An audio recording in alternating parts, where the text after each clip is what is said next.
Welcome to the Skeptic Zone, the podcast from Australia for science and reason.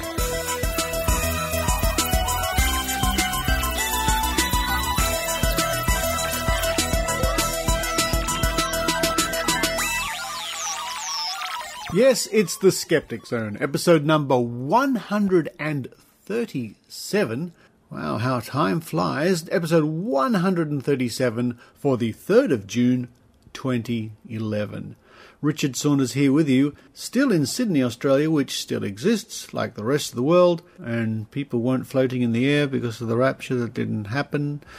Get your tickets now for the next End of the World event coming your way, coming to a theatre near you in October, and then it'll be coming to a theatre near you in December 2012. Oh, let's just wait until we get into that end of the world goings on or goings off. What do we have for you on this week's show? Maynard is back, and he interviews somebody I find very interesting. Adam Curry from the No Agenda podcast, a favourite podcast of Maynard. What makes this man tick? What's his podcast all about? Coming up very soon. And following that, we have a segment I did, last year, for our very good friends at Choice Magazine. Choice Magazine, the consumer watchdog here in Australia. And Australians, if you're not a subscriber to Choice Magazine or you don't get it regularly from your newsagent, do so. They're on our side. These are the people that helped us bring down the scam of power balance in this country. So that's an interview I did at Choice Magazine for their podcast. Following that, it's Dr. Rachie Reports.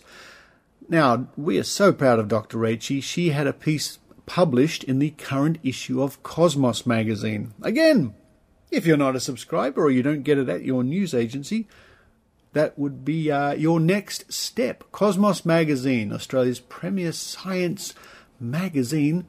And we're so pleased that Dr. Rachie has been published. Then we slip back, maybe 20 years, where I've dug up an old interview done by our current Chief Executive Officer at the Australian Skeptics, Tim Mendham, all about astrology. Yes, a blast from the past. Now, does his advice about astrology still ring true? You might find this a very interesting interview and a good refresher, I think, about astrology. And to wind up the show, we bring back Maynard from the beginning of the show, where he tells us a little bit about a scam which is going around at the moment, where people ring you up and say your computer's infected and they can fix it for you, and horrible things happen. In fact, somebody rang me a couple of weeks ago with this very scam. Fortunately, thanks to people like Maynard, I knew about the scam, so I had a little bit of fun, kept them on the line for a while, and then told them politely what to do with their with their phone-up scam. Find out more very good advice from Maynard, and that will wrap up the show. And Maynard has actually asked me to give a mention in a couple of weeks here in Sydney, coming up, Supernova Science Fiction Convention. Just Google Supernova Sydney and you should find out more. And Maynard says that he'll be there. And I said to Maynard, well, if you're there, I'll be there. So we'll both go along to get some interviews and maybe film one of Maynard's video reports, which is great fun. Also, a good friend of ours, Simon Taylor from Melbourne, wants me to just mention to you that he started up Flim Flam Comics. So if you Google Flim-Flam Comics, you can find out more from Simon Taylor. Now, in the newsletter, which accompanies the Skeptic Zone every week, I'll be putting in some details about how you, if you're living in Sydney, can be in the audience, the studio audience, for the taping of the TV show The One. You might want to come along and cheer my appearance, or throw rotten tomatoes at me, or slap me on the back, or kick me in the pants. Whatever you want to do. It's going to be a lot of fun, I hope. And that show starts taping next week and for the following 7 weeks after that. Anyway, details on the newsletter. But for now, I'm going to nip downstairs, open up the fridge, get out a bottle of vanilla vodka, pour it over some ice, sit down, sip it slowly, and race back upstairs to listen to The Skeptic Zone.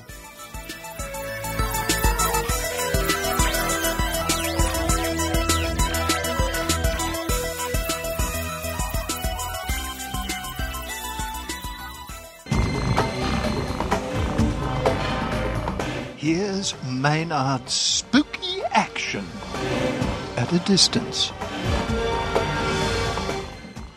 Ladies and gentlemen, I have on the line a man who is known as the Lone Wolf, a former Soviet spy, Mr. Adam Curry, who is the co-host of the No Agenda show with John C. Dvorak in the morning, one of the greatest podcasts you could ever listen to, and their mission is none other than to change reality itself. Hello, Adam. In the morning to you, Maynard. Always nice to hear you explain everything about me. Was that kind of right? Was that what I was saying there? Was that your life in one sort of little intro? I'll take it. You know, I've done a lot. I consider myself a media assassin more than anything these days, though, to be quite honest. Now, people hear the word assassin and they think, ooh, violence. Now, not necessarily so. I've been in media all my life. I started in radio when I was 15, and I grew up in Amsterdam, actually, and worked on pirate radio there for a while, and a hospital closed-circuit station, which is great because the audience isn't going anywhere. And when I was 19, I got my first gig on television doing a music show in the Netherlands called Countdown, which is actually interesting because, of course, some of your listeners will remember Molly from Countdown in Australia. Huge, legendary show here, too, yeah. And then MTV in the U.S., I am American by birth. MTV in the U.S. saw me, and they asked me to come and work for them, and I moved to New York in 87 and spent about almost 8 years on air at MTV in the United States. And then left and then went into business. I've always had a parallel life of a geek, kind of, a hybrid between a media person and an engineering technical person. I'm not a great programmer or anything or developer, but I understand the concepts, and I'm pretty good at communicating back and forth between the two worlds. The past year, in 2007 it is now, I started having Skype conversations with a gentleman I'd met in San Francisco where I just started a company. His name is John C. Dvorak. He's a little bit older than I am. No one knows exactly how old he is. He's a very well-known tech journalist. But he's a very interesting guy. He's held a number of crazy positions throughout life, has a lot of knowledge, also just life experience. He's seen Jimi Hendrix more than once live. Yeah, exactly. This is the kind of guy he is. So he has tons of interesting stories. And one day I said, we chat, once a week on Skype. I said, why don't we record that and make it a podcast and people can listen in because I think there's some interesting stuff. It's about politics. It's about food. He's a judge in wine contests, and that is fascinating. And we didn't always agree on stuff. And it's nice when you're arrogant like me and when you're arrogant like him and there's someone who's saying, you're full of crap. Not a lot of people like him. And Sarah Palin's never been anywhere. She's pretty much of a local girl that just has never seen anything. So you get no confluence of ideas. You're just kind of you're a local yokel. And they want that to be the president. You don't want that to be the president. You want somebody that's smarter than you to be the president, not somebody dumber than you to be the president. Because he's kind of misunderstood, and I think we both kind of we were drawn to each other in that regard. We like chatting. And Adam, is there a profile of the average No Agenda listener? I don't know if we know the age ranges everywhere from 15-year-old kids to we have 87-year-old listening. It's hundreds of thousands worldwide. But it is typically people who have a nagging feeling that they're being lied to. And this nagging feeling comes from the fact that they're being lied to, and mainly by mainstream news organizations who have multiple agendas. Any type of commercial media, the actual programming is not the product, but the audience is the product. And let me just explain that. If you're watching a commercial television station, you may think that station is serving you with great programming. What they're really doing, and will do anything to make it happen, witness the birth of reality television, is they are selling you as an audience, as an aggregate, as a demographic to advertisers. That, in today's world of the internet and complete interconnectivity between human beings, it's kind of annoying. And people can't really put their finger on it. They don't always feel what it is, but they know there's a lot of bull crap being passed around. And when you tune into No Agenda, invariably, and we do it twice a week, you're going to hear us discussing a topic, and from our media backgrounds, our experiential backgrounds, our John's background as a journalist, my background as an entertainment person, we're going to lift the veil and say, well, here's really how it works. The biggest barrier to people absorbing shows like No Agenda is that they've got to, instead of switching on the dial, getting the show straight away, they've actually got to make a bit of an effort to find it and do a bit of work in downloading a podcast or getting onto the stream. And I think that's your biggest barrier. How do you hope to overcome that? I don't know if that's our biggest barrier. What's so great about our audience is, and again, they are producers, they are very current with how people are consuming media. I have a 20-year-old daughter. She doesn't have a television. She doesn't listen to radio. She watches and listens to everything on her computer. Thank God she also reads regular books, which it gives me hope. What's nice is people have created apps, very simple for the masses. You know, you go get an app and you just click on it and it just kind of works. So all of that is getting quite easy to consume. I would say the hardest part for people to become a part of the community and listening is when you first hear the show. It's like someone saying, you see that color there that you think is black? I'm sorry, that's white. That's very hard for people, and it takes some effort, and it takes a while to get over it. But once you wake up to the reality of the matrix-like world that we actually live in, the world of, you know, eat your veggies, go to school, do your homework, go to university, get a degree, get a job, pay your taxes, go home, watch television, make sure you shop, you are free. Once you see that that's not true, that you're actually a slave of the system, then you really get into the show, because we don't sit there and bitch and moan about it. We turn it into humor, because I think we've always been screwed throughout hundreds of years. It's just now we actually have the information at our fingertips to say, well, here you go. This is the truth, and this is what you're being told. And once that veil lifts, it's kind of like the guy behind the curtain in The Wizard of Oz. It's like, wow, really? That's pretty amazing.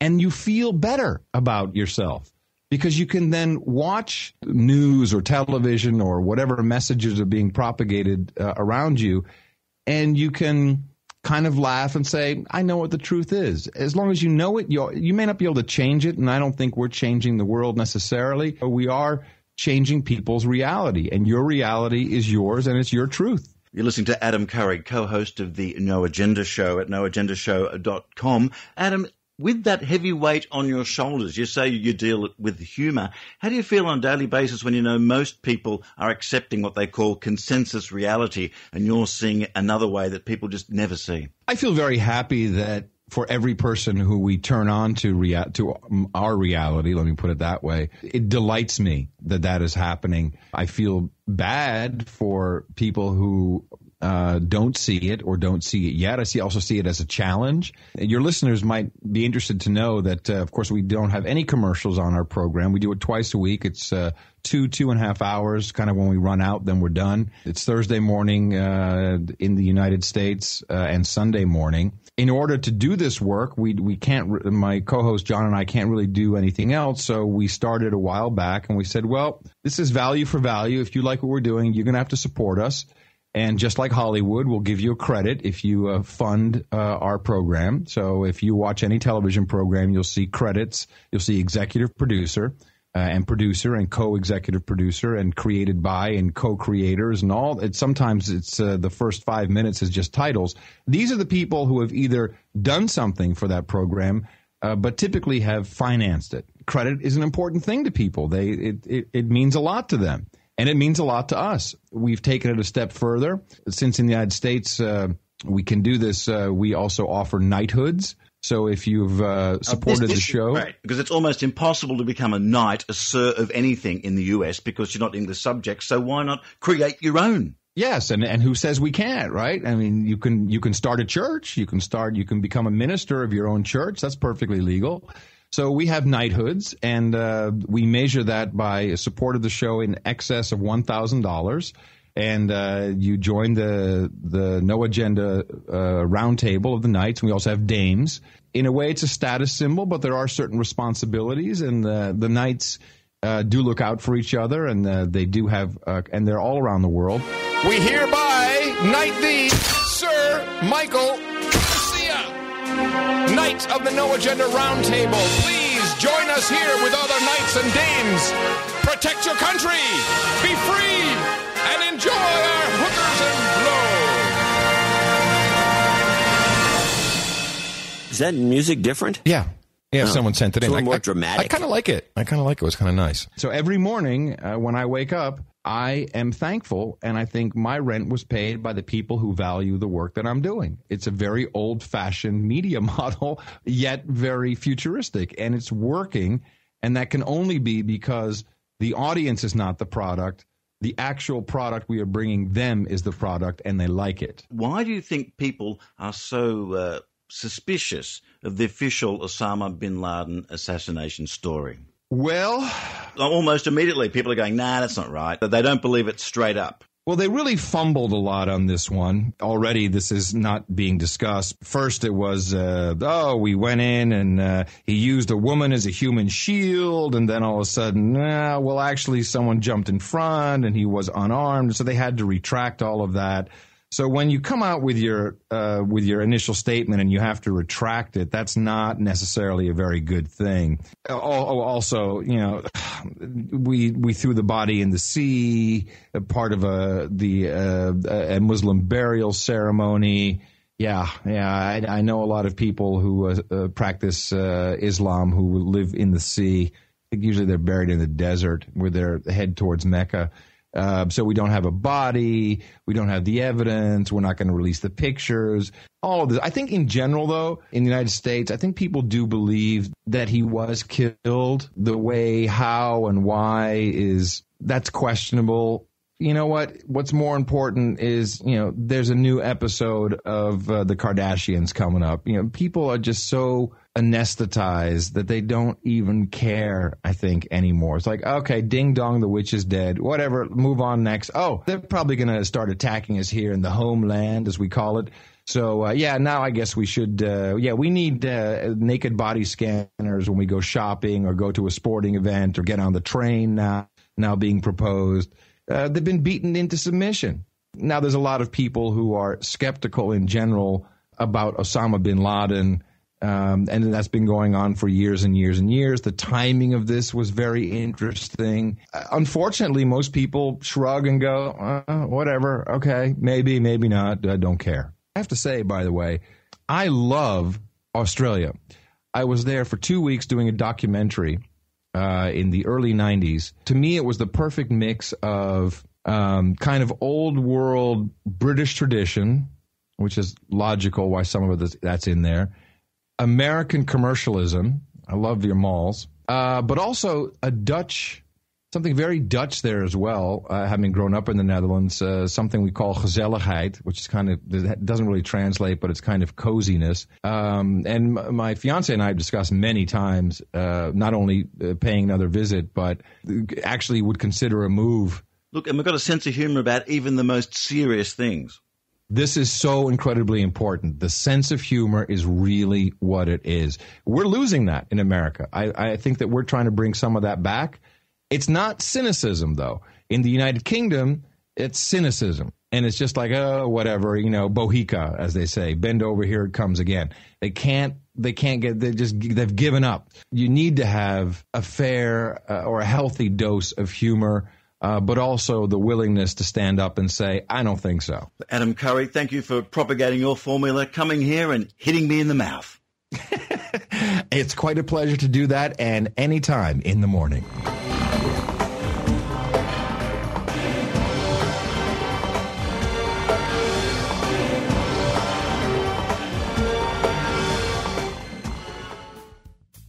Now on Belfast FM, we turn to the personal ads.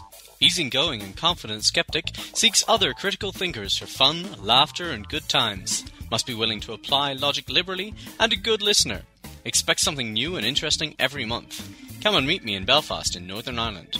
If this sounds like you, check out my profile on belfastskeptics.com.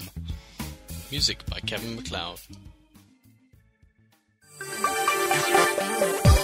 You're listening to Choice Radio, a regular audio podcast from the team you can trust. Hello and welcome to Choice Radio. I'm Elise Davidson, and today I'll be having a chat with Richard Saunders from the Australian Skeptics. The Australian Skeptics is a non-profit organisation based in Australia which investigates paranormal and pseudoscientific claims using scientific methodologies. Welcome to the program, Richard. Thank you very much. First of all, can you tell our listeners a little bit about the history of Australian Skeptics? Yeah, Australian Skeptics kicked off in around about 1980. And the original inspiration was all the funny stuff going on in the 70s with spoon bending and UFOs and ghosts and Bigfoot. It was all really popular back then. And a man by the name of James Randi came out at the invitation of Dick Smith, the famous Dick Smith, and conducted a very comprehensive set of water divining tests. Because one of the claims that has never gone away is those of water diviners, water dowsers. And much to the surprise of the water diviners, they all failed the test miserably. But anyway, after that, the organisation was sort of kicked off with Philip Adams, Dick Smith, Richard Carlton was involved way back then originally. And so they were the founders. Yeah. So you recently went to the Mind, Body and Spirit Festival in Sydney, I believe. Now, that's a festival that tours the country pretty regularly. Yeah. Can you tell me a bit about that? Yeah, we've been going to that I've been going personally for over 10 years, every 6 months. It's like a continuing torture. You must really enjoy it. Oh, I do. I love it. Now, this is all under the banner of New Age. And what we've discovered in the Skeptics is under the banner of New Age, you can just about say anything, make any outrageous claim. And most of the people who go along are believers, and they'll often believe everything they've been taught or shown at these things. And not only that, is that they will instantly defend these claims. Even if they're completely outrageous and fly in the laws of physics, it almost reminds me of a religious outlook. It's fascinating. So what sort of items or stalls would you find at a Mind, Body and Spirit Festival? Largely things dealing with health, which is probably why we're so interested. Now, I have in front of me something called a Code of Conduct. This is by the New South Wales Health and the Australian Cares Complaints Commission, which was put out for unregistered healthcare providers. Now, this is largely the people who go along and set up their stalls at Mind, Body, Spirit, or Mind, Body, Wallet, as we call it. And we're talking from everyone from iridologists to naturopaths to people with bizarre machines that can test your allergies. Using magic, basically, and what they say is quantum physics. This is just gobbledygook, of course. But it's interesting, this Code of Conduct, one of the stipulations here, it's number 17, is that this code itself must be displayed wherever these people are practicing. Okay. So we play Code of Conduct bingo when we go to the Mind, Body, Wallet, and we always score a big fat 0. And also, point number 5 says they cannot make claims to cure serious illnesses, cancer, for example, or AIDS. But everywhere you go, if you have a word to these people, they will tell you that their herb that they grew in their backyard or this berry from the Amazon, which science doesn't know about yet, will cure cancer, will cure AIDS. It's outrageous. And it really is time that the government raided this Mind, Body, Spirit sham. Because people are being told very, very dangerous and bad advice. Another instance was some people we came across selling a little amulet you wear around your neck, which, despite all its other magical powers, can turn drinking water into sunblock. This is outrageous. This is bordering on criminal, surely. How is it supposed to It energizes the water with magic scalar energy. Which doesn't exist. Yeah, it doesn't exist. It doesn't exist. It's someone's just made this up. It's just to sell the product. Gosh. Do the people selling the products believe in them themselves? Largely, yes. It is very concerning when you're talking about things like cancer and sunblock, even your skin health. Now, there's a lot of things at the Mind, Body, Spirit which are good fun. You can buy lots of nice food there. You can meditate, and that's fine, great, feel happy and enjoy that side of life.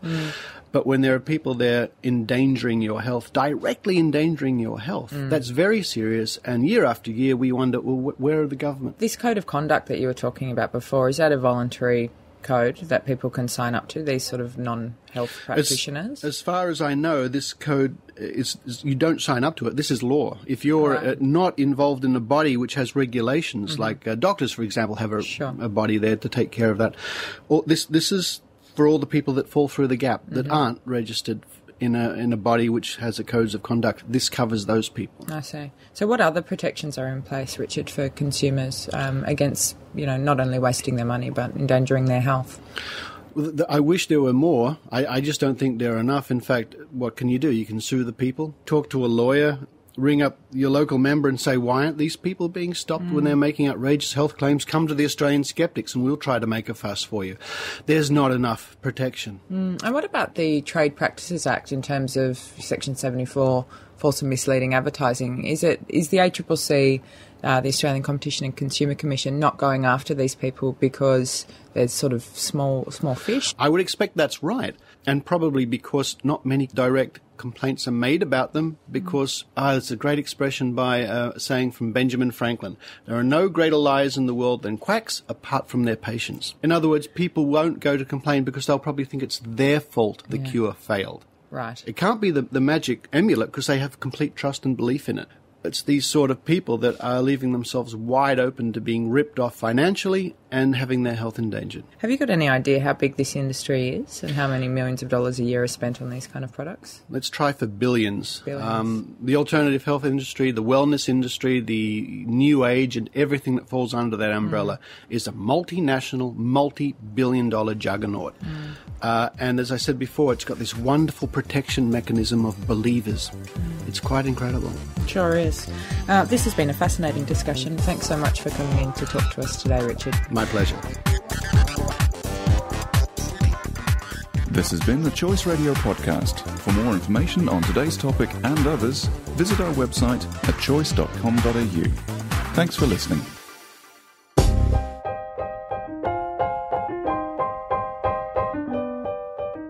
Hi, this is Michael Cruz from the Committee for the Advancement of Scientific Skepticism at the Centre for Inquiry Canada.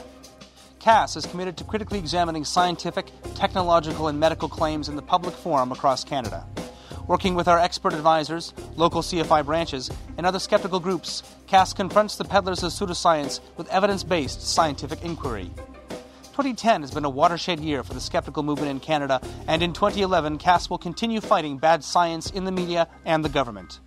If you would like to become involved in the fight to promote critical thinking in Canada, or if you have a concern about the spread of pseudoscience in the Canadian media, please contact us at cas@cficanada.ca. You can also follow us on Twitter at CFICAS and on Facebook at CAS at Centre for Inquiry Canada. CAS, fighting pseudoscience without apology.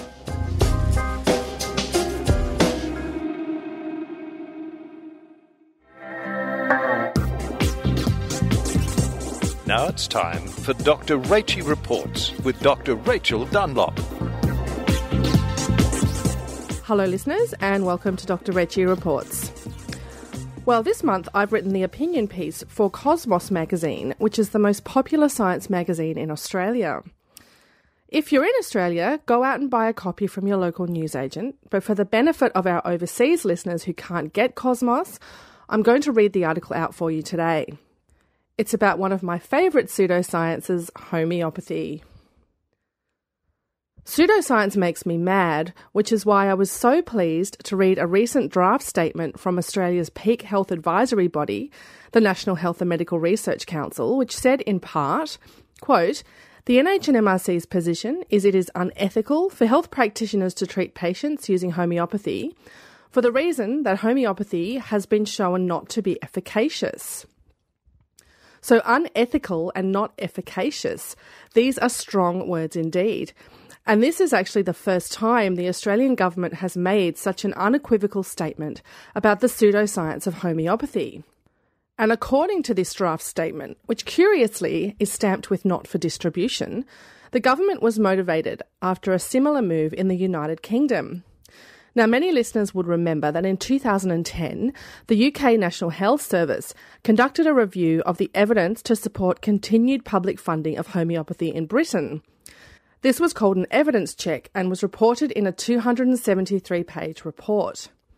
Now, in Britain, the NHS spends £4 million of taxpayers' money a year on homeopathy. So they wanted to check if there was still evidence to support this spending. And following an exhaustive investigation, which included submissions from scientists and homeopaths alike, the UK government concluded that the NHS should cease funding homeopathy, that no further trials should be conducted of homeopathy, that explanations for why homeopathy works are scientifically implausible, and that all evidence pointed to the fact that homeopathy doesn't work. They weren't mincing their words. So homeopathy was invented 200 years ago by German physician Samuel Hahnemann, and it's based on the concept of like treats like. That is, that the symptoms of an illness can be treated by minute quantities of a substance that caused it.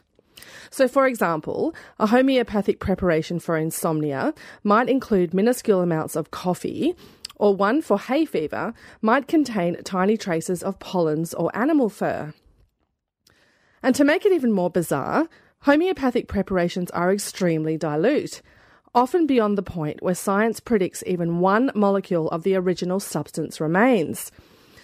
So, for example, if you go into a pharmacy here in Australia and pick up a 30C dilution, which is a common dilution for homeopathic products in this country, this is the equivalent of diluting something 10 to the power of 60 times.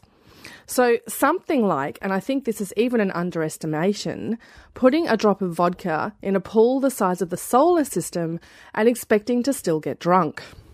Yet this is precisely what homeopaths believe. They believe that the more dilute a substance is, the more potent it is. And to explain this, they claim that the water retains a memory of the original substance. This is, of course, complete gibberish, and conveniently ignores the fact that the water also somehow forgets all the sewage, mercury and other bad stuff it's been in contact with before it ended up in your little homeopathic flask. Now, unlike the UK, the Australian government does not directly fund homeopathy in this country, but they do put in $3 billion a year of taxpayers' money towards public health fund rebates. So, if your health fund is somehow covering homeopathy through its rebates, then taxpayers in Australia are paying for it too. Now, the draft statement from the NHMRC indicates that they will be consulting with several health bodies before they make a decision on whether to make this official. And this includes the NHS in the UK.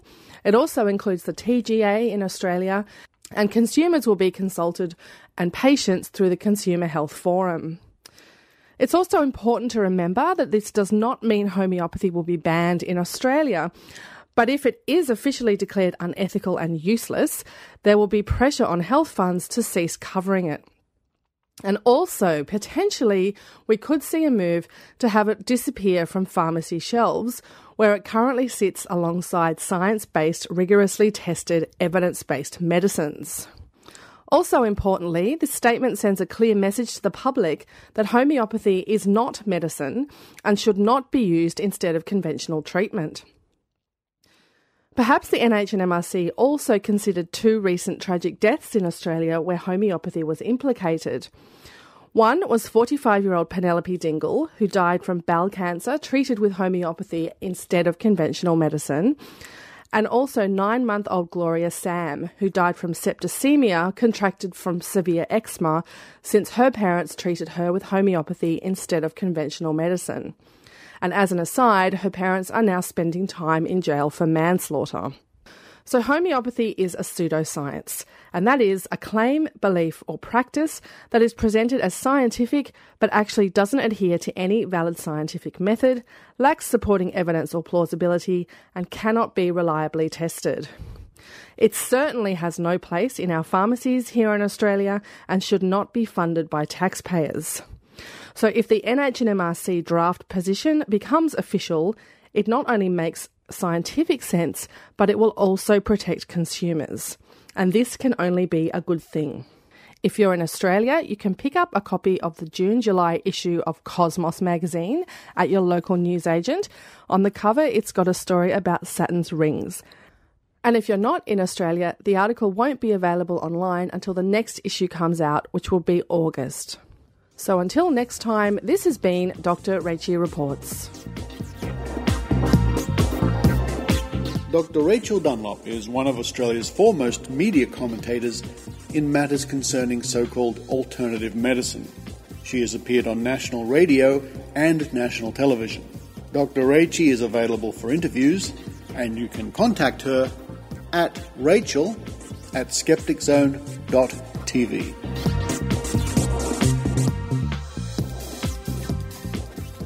Yeah, right, guys. I was talking to Richard Saunders the other day. All right. He said if we record a trailer for our podcast, Skeptics with a K, he'd play it on their show. Well, that's nice of him. That's very generous. It's pretty good. I'm not sure what we could do, though. I mean... Well, I suppose you tell people what the show's about. But it's basically just this. Yeah, but we talk about science and skepticism and things. That's true. I suppose you mentioned the website address. What, merseysideskeptics.org.uk? Yeah, or just like search us on iTunes. Oh, and then we could end with like a big song like The Skeptics with a K podcast. No. Don't do that.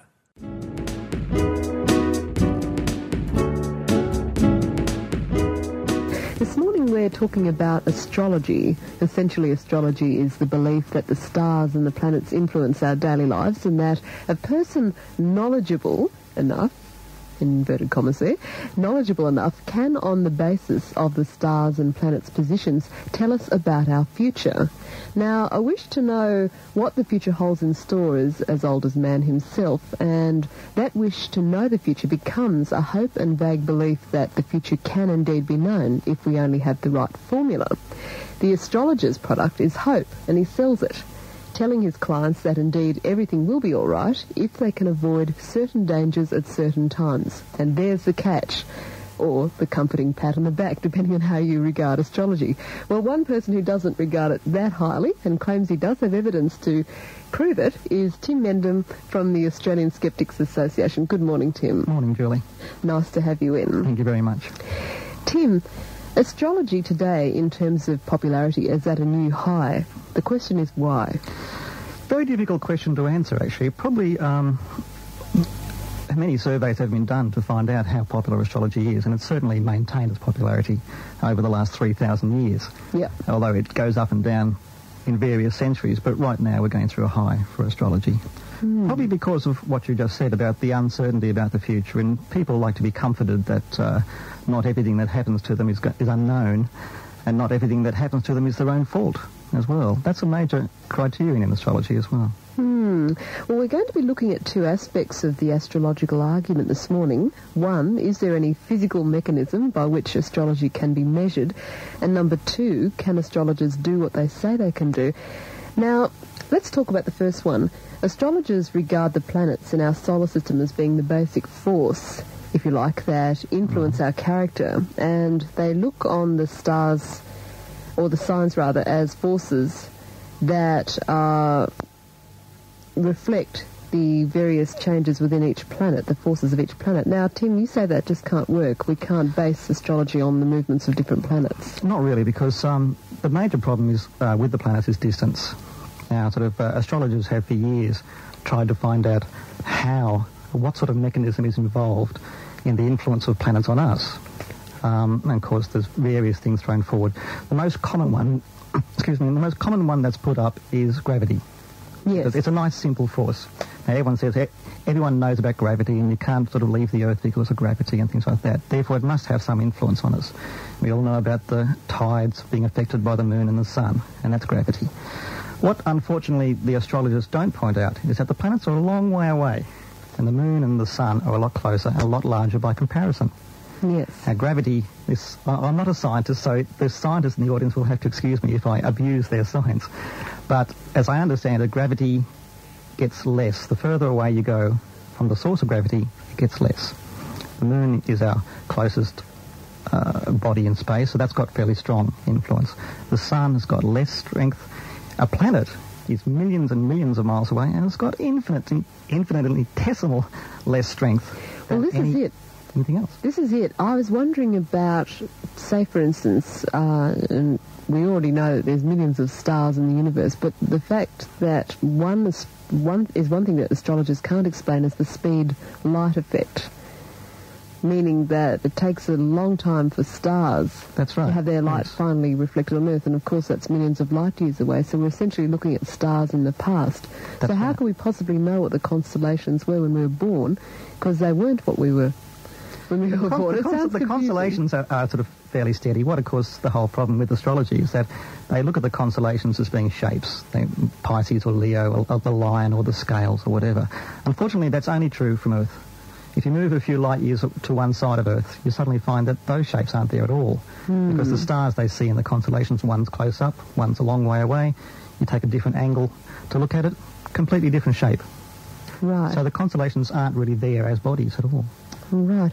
Well, so then, what about that argument that was advanced in a couple of astrologers' books about, if the moon can affect the tides, then why not the rest of the planets? That's the age-old, yes. That's called a red herring, actually. Okay, the moon's a lot closer, as we said, and therefore that's got the strongest gravitational influence. But the moon only affects the tide, the water of the Earth, which is on the surface of the Earth. The moon probably has an effect on our sweat. But it's so small that you don't notice it. After all, the tide in the sea varies by 6 feet, 2 metres, say. Right. And it's a rather large body of water. If you compare it to the layer of sweat on your skin, it have an infinitesimal, again, tiny effect at all on anything we do. Anything outside the moon and the sun gets smaller and smaller and smaller and smaller, and it says we get down to the billionth and trillionth of the power of the moon. Right, so in effect you're saying that the planets just simply can't have that much effect. There's only two things. Sort of either they have a force which sort of gets less as you go with distance, which means that a planet like Pluto has no effect at all, or you have a power that doesn't get less with distance, which means you have to take into account every star in the universe, which you can't do. Right. I'm talking with Tim Mendham from the Australian Skeptics Association about astrology. Well, look, what you just said then, if an astrologer was then to say to you, well, what you say is true, but astrology is not based on a cause and effect relationship between man and the planets, therefore to disprove such a cause and effect relationship is not to disprove astrology, because in fact astrology is simply a system of symbolism which has been found to express profound truths about human beings. Then you go on to the other area as well. Okay, if you can take the planets and the stars out of astrology, which you sort of wonder why it's called astrology then. If it's only a symbolic representation, then we have to look at how astrologers do their task. Right, well, we might take a break right now and then we'll come back to that part of the argument. This is 2UE News Radio 954. 2UE News Radio 954 with Julie Brodsky. My special guest this morning is Tim Mendham from the Australian Skeptics Association. We're talking about astrology and essentially why it can't work. Now, Tim, I've been interested in astrology for a number of years now. I don't know if I ever classified myself as a true believer, mainly because in many ways I do object to it. I don't really like the idea of classifying people according to 12 different signs. But we're moving to the second half of our argument now. Can astrologers do what they say they can do? And your answer would have to be... No. Well, you see, this is it. Astrologers say that theirs is an exact science, which is based on mathematical calculation. So while the stuff in newspapers may be a bit general, a professional astrologer would say a horoscope is something very different. Yes, that's right. They do claim that some sort of most serious, in quotes, astrologers regard the afternoon paper horoscopes as being total rubbish, and it's just there for fun, and that's fine. If it's fun, no one's got any objection to it at all. It's just fun. It's on the comic page anyway, so it's perfect. When they get to say it's a precise mathematical subject, that is when that can be tested. You see, anything as vague as a vague prediction saying that you will have a good day, you will have a bad day, you will come into money on Thursday or Friday, is so vague it's not worth worrying about. When they say these stars, these planets line up and give you this character, and because of these reasons, then we can test it. And what has happened over the last 10 years or so is a number of people have actually tested how well astrologers do at their chore. There was a very good one done in, I think, California, one of the universities in California, at Berkeley. Yeah. In which he had some character assessments done on the Californian Personality Inventory, which is regarded as a fairly successful character assessment. It's not an astrological assessment. He then gave astrologers, with the agreement of the astrological body who helped organise this test, 3 of these character assessments and 1 star chart of a person's birth. Right. And he asked the astrologers, pick which character assessment fits the star chart. It's supposed to be a very precise science, and the astrologers were predicting, at least 50% success rate. You know. So they did this with a wide number of astrologers and a wide number of star charts, and they came back with 33% success rate, which is exactly what you would get from guessing. So it's absolutely no different. The astrologers who were predicting, they were going really well, and they were doing really hot stuff, and they just came back. Anybody in the street could do as well as they could. And there was absolutely no exactness in what they were doing at all. That's just one test, and there have been many which have had the same results. Well, another argument advanced by astrologers that, yes, okay, there's a mathematical side of it, but it takes the test of a really good astrologer to be able to have some feeling for the subject. Well, this particular test was organised by the President and the Vice President of the Astrological Society. The people who did the actual test, the astrologers, were recommended, highly regarded people. They were the top boys in the field in the US, and they couldn't do it. Of course, once the results came out and they found the astrologers had failed, all the other astrologers said, you tested the wrong ones, you should have tested me. Yes, someone said once that arguing with astrologers was rather like punching a feather pillow. Yes. It goes down one end and it goes poof, the other thing is that as soon as you sort of empty one pillow, a new one pops up somewhere else. Right? The other thing is that, of course, that an astrologer is really reading someone's character. A lot of serious astrologers don't like predicting the future. They say that's a bit vague, but they like a character assessment, and that really relies on just speaking to someone personally anyway. Well, how effective is it then, in terms of character assessment? Poor. Very poor, unless you are speaking to someone personally. Sure, I mean, you can go down and talk to a cab driver. You can go down and talk to the barman at the pub. And if you sit there long enough and pour out your woes to them, he'll give you advice. And he'll tell you what you like. Your friends will do the same thing. So what you're saying then is astrology is essentially advice wrapped up in a colourful package. Yes. So what we as the skeptics, we have no objection to people advising people. Now, if astrologers put up a little sign saying we are amateur psychologists, they probably wouldn't get the same amount of business. But that's exactly what they are, and it's fine. Everyone, all your friends are amateur psychologists. Everyone likes to play that game. But when they wrap it up in the details, supposed scientific details, it just doesn't hold water. Right, so what you're saying then is that different planets may represent different traits, but in other words, while astrology can't... No. Let's That's what they say. Let's just whittle this down bit by bit. You see, there's this idea, right, that different planets represent different traits. And so while astrology may not be able to tell you the future, it can at least give you a fairly thorough personality reading? Not astrology itself. The astrologer, if he knows anything about people, and if he is speaking to a person, as we are now, face to face, he can give you as good an assessment of you as someone over the fence or someone you've just met. The astrological, the star chart might just be regarded as a tool, a totally useless thing in its own right. It absolutely has no bearing at all on the person. But they can use that. You can talk about movies, you can talk about books, or you can talk about star charts, and that just gets people talking. Do you think that the reason why it's so complicated has been partly to confound the I don't think it's as conscious as that. I think astrologers really take it very seriously, and most of them, and they do regard it as being a science, the way they see it. The fact that it's not is beside the point. I think they're quite genuine, most of them.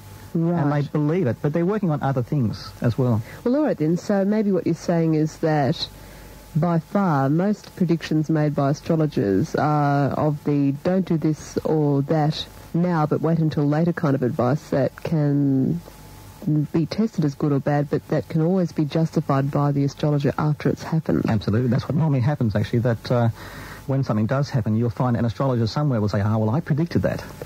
Right. How about people's gullibility? People, it's a hard thing to bring up because people don't like being called gullible, but everybody, you, me, everybody is gullible in some way or another. Yeah. We all know about used car salesmen, we all know about shonky real estate dealers, we all know about snake oil merchants. No one likes to believe that they've been ripped off. Astrology is particularly prone to this because it's such a vague area. You have nice character assessments, and character assessments are not exact things at all.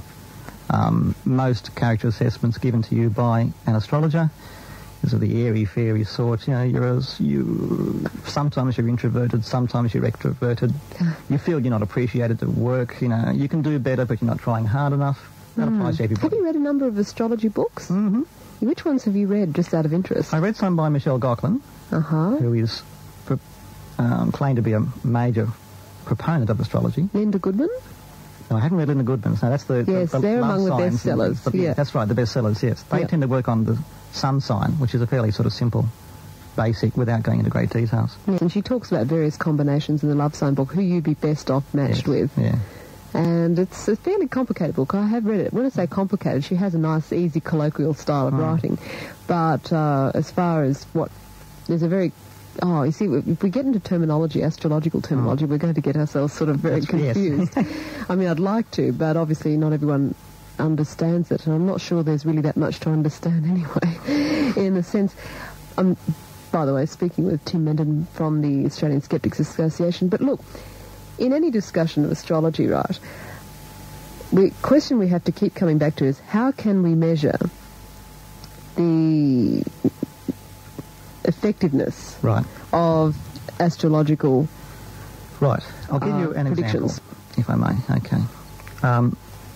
Michel Gauquelin, who is a French researcher who has been constantly quoted by astrologers as supporting astrology. Apparently very few astrologers have read his books because he doesn't.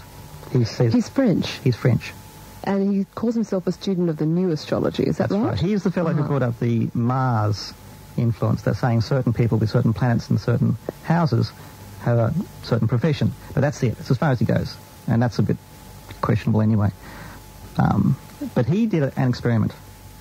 And it was that he put an ad in the paper, in the French paper, free horoscopes, free star chart, which is unusual in astrological circles. You normally have to pay for it. Anything from $2 to $2,000, depending on who you're seeing. Right. Free one. As long as you answer a questionnaire. He got a lot of responses. I would too, for free. And he said, okay, answer the questionnaire. I want you to give me a couple of answers. One, how accurate is my character assessment of you? And how accurate do your friends think my character assessment of you? Avoid the self-delusion thing. Get your friends who know you better. Right, so he sent it off. About 150 people responded to the questionnaire. 90% of them said, I believe that your character assessment of me is spot on. 95% said it's perfect. And then said, but what do the friends think? And the friends, their answer was 90% thought it's very, very good, spot on. He then revealed that he sent everybody exactly the same character assessment. Really? And he had actually based that was a real character assessment based on a real star chart, based on a man who had killed several dozen people and then dissolved their bodies in lime. He was a mass murderer, a famous French mass murderer. You're kidding, and they wouldn't have picked that up. No, that's what often happens. So everyone knows what your characteristics are supposed to be for your sign, whether you be Leo, Taurus, or Virgo, or whatever. Try getting another one for Aquarius or Pisces or some other star sign and reading that, and honestly see if that applies to you as well. Yeah, so in other words, it wouldn't hurt once in a while to read it over and then get someone else to read it over and see if they can... I've done a thing where a friend of mine has been given a personality assessment by a noted Australian astrologer, and I've taken his name off it and put my name on. I've passed it to people and say, what do you think of this? And they said, oh, yeah, it's pretty close, it's pretty you. It's not me at all, it's someone totally different to me. And the other thing is you can do is sort of, someone asks you what your star sign is, tell them something else. And I'll say, I knew it all along. Try it. It's fun, actually. So, in essence, then, do you feel that astrology is basically an outmoded system based on what the Greeks and the early Babylonians used to do in order to rationalise the universe that they couldn't explain? I couldn't have put it better myself. Yeah? That's exactly it. That's right. Right. Is there anything else you want to say about it? It's just that there have been many sort of tests done. Very few astrologers do tests themselves of their own benefit. Someone comes back to them and said, you were correct, that's me. And they say, well, that proves it. Well, it doesn't prove it. You have to go further than that. And the tests that have been done seriously with astrologers have proved that it doesn't work. Have you done anything recently? Have the Australian Skeptics actually... Not in Australia, although we have a long article which has been a major survey of astrology done by an Australian who has researched astrology for the last 20 years and is noted in astrological circles as being very well informed. And he came out with the idea it's bunk. All right then, Tim Mendon from the Australian Skeptics Association, thank you very much for coming in. Thank you, Julie. To 2UE, we'll take a break and then we'll be right back.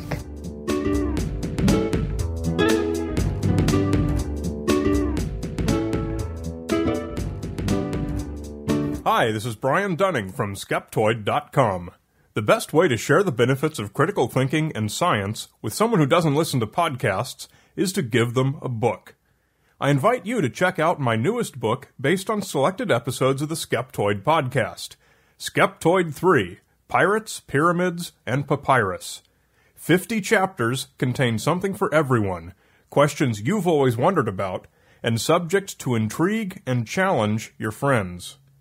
Pirates, Pyramids, and Papyrus by Brian Dunning, with a foreword by Richard Saunders of the Australian Skeptics. It's available now from major online booksellers as a paperback and as an e-book. Or get a personalized copy from Skeptoid.com. I'm Brian Dunning from Skeptoid.com.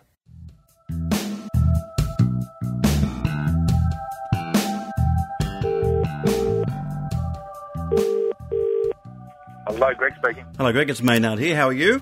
Good, thanks, mate. Now, look, hello. Is your computer working properly, Greg?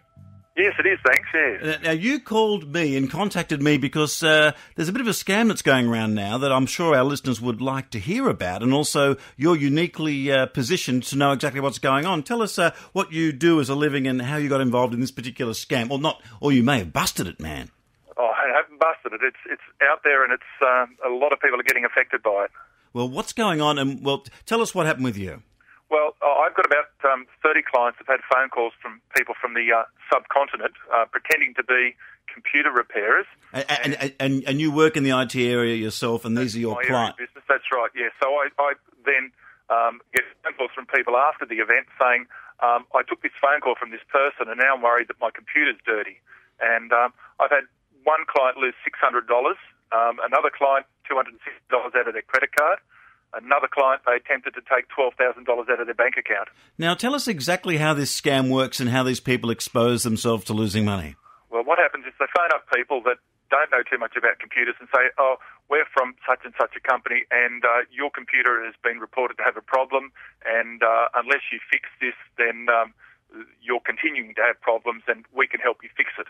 And then they'll get the person to go through some settings in the computer and show them all the problems that are in the computer, and then they'll access their computer remotely.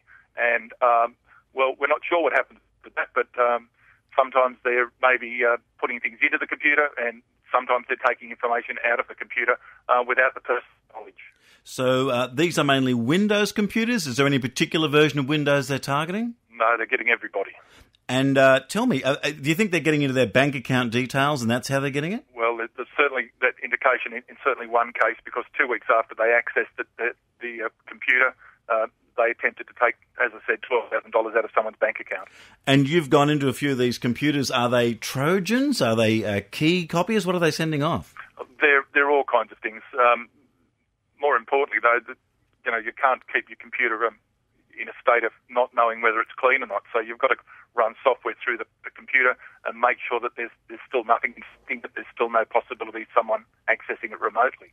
So if someone has had this happen to them, I guess it's a clean install that's got to be done?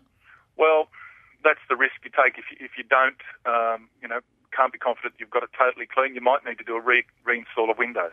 Right, and if someone was doing backups on their computer, I imagine that they could end up backing up the crappy stuff as well. That's right, yeah. So it's very difficult to be sure the computer's clean after they've accessed it. So what I'm really trying to pass on to people is, if you receive these calls, hang up on them. Don't do what they tell you to do. Don't let them access your computer. And if you do have someone that does look after your computer, contact that person and, do what the Indians tell you to do. Now, now you actually got their number and you rang these people that were ringing people and doing this. How far did you get with them when you rang them? Oh, I spoke to the front desk, and they claimed to be a company in Sydney, and I asked him where were they in Sydney, and he then got very offended, saying, well, why do you want to know? Who are you? So that's as far as I got, the front desk. We have had a few people here that work here as well that have said that they've also had calls from them. I guess the best thing is to hang up on them, but is there a fun way you could play with their brain before you hang up? Well, I've heard of people using a whistle and blowing a whistle. I got the phone call about 2 weeks ago, and I played along for a while just to see where they'd take me, and wasted 20 minutes of his time. I thought that was worth doing. Yeah, so basically they're looking for money. They're after your dough, that's right. And a lot of people are getting sucked in by them, or scared by them, worried about what's happened to their computer, and everyone's getting very upset. And all that's got to happen is they've got to know a little bit more about computers that you do, and you'll follow them along and believe that they're really there to help you, and that's not the case. And basically we're telling people that strangers just don't ring you up and tell you your computers have problems. That never happens. That's exactly right. Anybody that cold calls you, that you don't know, that phones you up and says there's something wrong with your computer, you don't want to know about them, hang up on them. And how do you know if you want someone to work on your computer is a reputable person? I mean, how do you know that someone's on the level? That's the problem. There are people out there that don't know too much but still selling their services. Best way to get a person is word of mouth from a friend that's used someone. That sounds good enough to me. Look, thanks for your call, Greg. And if you do get to talk to the guys again, maybe you should ring them and tell them there's something wrong with their computer. What a good idea.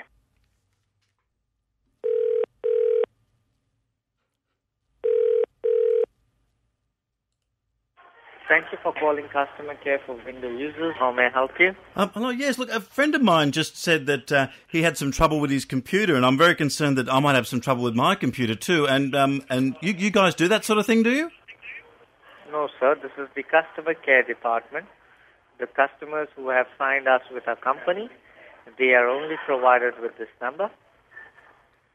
Oh, okay. So you can't help me with any problem with my computer? I'm sorry, sir. It's not a sales department. Oh, okay. And where are you based? You in Melbourne or Sydney? We are based in Sydney. Oh, okay. Whereabouts? You a North Sydney people or? I beg your pardon? Whereabouts are you based? Are you in North Sydney where all other guys are, or are you over, Shifley Park. Whereabouts, sorry? Shifley Park. Shifley Park. Okay, well, thank you very much. So if I have any computer problem, you can't help me. Yeah, I'm sorry for that. Okay, thank you.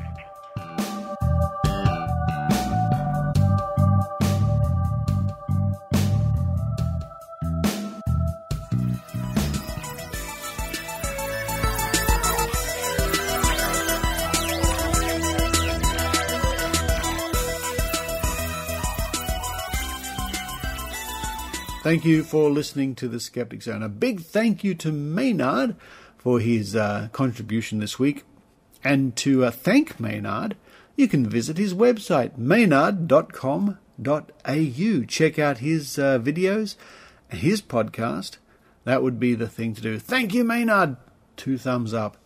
And just a reminder that if you haven't booked your ticket for the amazing meeting TAM9 in Las Vegas coming up in mid-July, about time you worked your fingers to the keyboard, typed in www.randy.org, and make sure you secure your ticket. I shall see you there. But for now, this is Richard Saunders signing off from Sydney, Australia. You've been listening to the Skeptic Zone. Visit our website at www.skepticzone.tv for comments, contacts, and extra video reports.